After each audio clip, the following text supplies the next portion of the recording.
I smell snow. It's that time of year. I wanna hold the hand inside you. Hello everyone, কেমন আছেন সবাই? আবারও চলে আসলাম একটি স্নোই ডে এর ভ্লগ নিয়ে। সো গত কিছুদিন ধরেই ওয়ার্নিং পাচ্ছিলাম যে স্নো স্টর্ম হবে, অ্যান্ড আমাদের এই উইকেন্ডে সানডেতে আমরা ঘুম থেকে উঠে দেখি চারদিকে এরকম স্নো দিয়ে ভরা। স্নো স্টর্ম শুরু হয়েছিল স্যাটারডে ইভিনিং থেকে, অ্যান্ড সানডে পর্যন্ত এরকম প্রায় 1 ফুটের মতো উঁচু হয়ে গিয়েছে। এই স্নো স্টর্মটা টানা 2 দিন ধরে চলেছিল এবং প্রায় 2 ফুট পর্যন্ত আমাদের স্নো জমে গিয়েছিল। যেহেতু আমার ছেলে, যে কিনা এখন 5 মান্থস ওল্ড, সকাল সকাল ঘুম থেকে উঠে পড়ে, সো সানডে মর্নিংটা আমি ওকে নিয়ে স্নো এনজয় করেছি।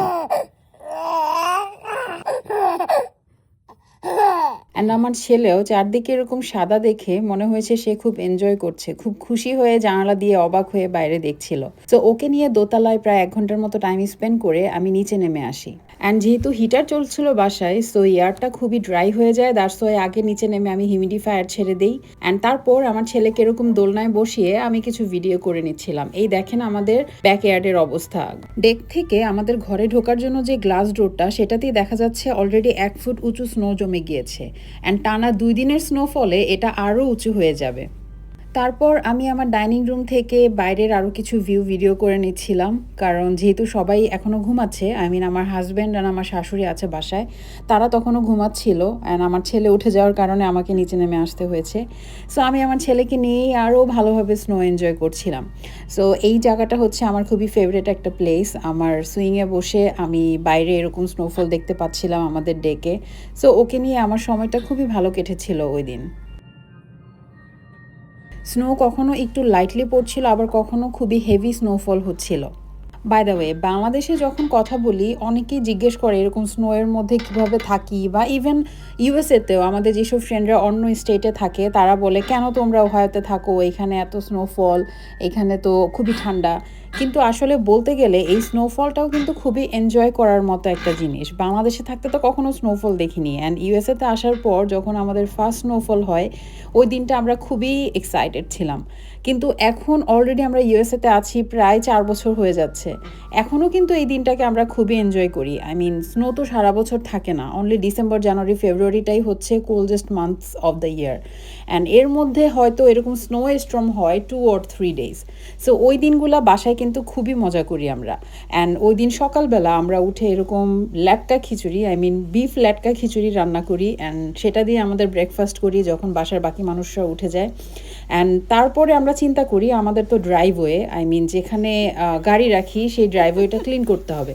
তো আমার হাজব্যান্ড এরকম হেভি জ্যাকেট পরে রেডি হয়ে যায়, আমিও ওর সাথে বের হয়ে ড্রাইভওয়ে ক্লিন করব। আদারওয়াইজ আমাদের এই 2টা গাড়ির একটাও বের করতে পারবো না যদি আমাদের কোথাও যাওয়া লাগে যে কোনো ইমার্জেন্সিতে। যদিও স্নোয়ের কারণে অফিস আদালত বন্ধ, ইভেন সানডে তো উইকেন্ড ছিল, বাট মানডেতেও অফিস অফ ছিল, তারপরেও আমাদের রাস্তাটা ক্লিন করে রাখতে হবে যে কোনো ইমার্জেন্সিতে বের হওয়ার জন্য। অ্যান্ড এটা যদি আরও উঁচু হয়ে যায় স্নো, 2 দিনের টানা স্নো ফলে, তখন ক্লিন করা আরও বেশি কষ্ট হবে। আমরা স্নোস্টর্ম হওয়ার আগে সল্ট দিয়ে রেখেছিলাম ড্রাইভওয়েতে, কিন্তু সেটাতে তেমন কোনো লাভই হয়নি, হয়তো বা কয়েক ইঞ্চি স্নো গলেছিল সল্ট দিয়ে, বাট তারপর আবার সেই হেভি হয়ে গিয়েছে। সো যাই হোক, এভাবে ক্লিন করার পর এই হচ্ছে আমাদের ড্রাইভওয়ের সাইডের অবস্থা। সেখানে প্রায় মনে হয় 4 ফুট উঁচু বরফ জমে গিয়েছিল, কারণ ড্রাইভওয়ে থেকে সব কিছু নিয়ে আমরা সাইডে জমিয়ে রাখছিলাম। অ্যান্ড এই ভিডিওটা এখন যেটা দেখতে পাচ্ছেন, এটা হচ্ছে সেকেন্ড ডের স্নো স্টর্মের পর মর্নিংয়ের ভিডিও। অ্যান্ড সেকেন্ড ডেতে উঠে আমাদের আবারও ড্রাইভওয়ে ক্লিন করতে হয়, কারণ আগের দিন যা ক্লিন করেছিলাম তারপরে আবার কয়েক ইঞ্চি পুরো স্নো জমে গিয়েছিল। অ্যান্ড সেটা ক্লিন করে বাকি মানুষরাও ক্লিন করছিল, আমরা দেখলাম। তারপর আমাদের কিছু গ্রোসারি শপিংয়ে যেতে হবে, সো আমি আর আমার হাজব্যান্ড বের হয়ে যাই সেই জিনিসগুলো কিনে আনতে। অ্যান্ড রাস্তায় যেতে যেতে সব জায়গার দৃশ্য আমাদের খুবই ভালো লাগছিল। রাস্তা ক্লিন করে সব পাশে উঁচু ঢিবি করা ছিল স্নোয়ের। স্নো স্টর্মের সময় তো চারদিকে একটু অন্ধকার অন্ধকার হয়ে থাকে, অনেকটা বৃষ্টি হওয়ার সময় আকাশ যেরকম মেঘলা থাকে, কিন্তু স্নো হয়ে যাওয়ার পর যখন সূর্য ওঠে তখন খুবই ভালো লাগে, কারণ সাদা স্নোয়ের উপরে যখন রোদের আলো পড়ে মনে হয় ডায়মন্ডের মতো গ্লেজ দিচ্ছে। যাই হোক, আমাদের কাজ শেষ করে আমরা তাড়াতাড়ি বাসায় চলে আসি। অ্যান্ড যেহেতু তখন বাইরে সানি ছিল, সো এত ঠান্ডা হওয়ার পরেও বাইরে দাঁড়িয়ে থাকলে ভালোই লাগবে, এই চিন্তা করে আমি গেলাম বরফ নিয়ে একটু মজা করতে। অ্যান্ড তারপর দেখেন কি অবস্থা হয় আমার। আরো আরো বেশি, আরো সত্যি না না না, প্রাপ্তি আরেকটা প্লিজ, প্রাপ্তি আরেকটা। অ্যান্ড এরই মধ্যে দিয়ে আমি আজকের ব্লগটি শেষ করছি। দেখা হবে নতুন কোনো ব্লগে। Bye bye.